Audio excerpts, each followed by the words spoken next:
Video 5 minute रुक जाइएगा। इस वीडियो में कुछ खास है। किसी राइटर के लिए इससे बड़ी बात कुछ नहीं हो सकती। अखिलेश कश्यप राइटर इतने ज़बरदस्त है, भले उनके बारे में विवाद कुछ भी होता है। उनका गाना जो था ललका टी शर्टवा वो 70 मिलियन हो चुका है क्रॉस यूट्यूब, समझ सकते हैं।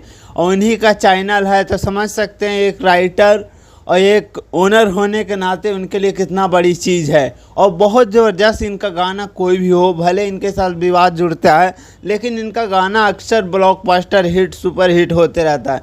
ये भी गाना बहुत बवाल लेवल का था। इस पर रील 1 मिलियन हो चुका है और 70 मिलियन से ज़्यादा प्लस हो चुका व्यूज़, समझ सकते हैं अक्रॉस यूट्यूब।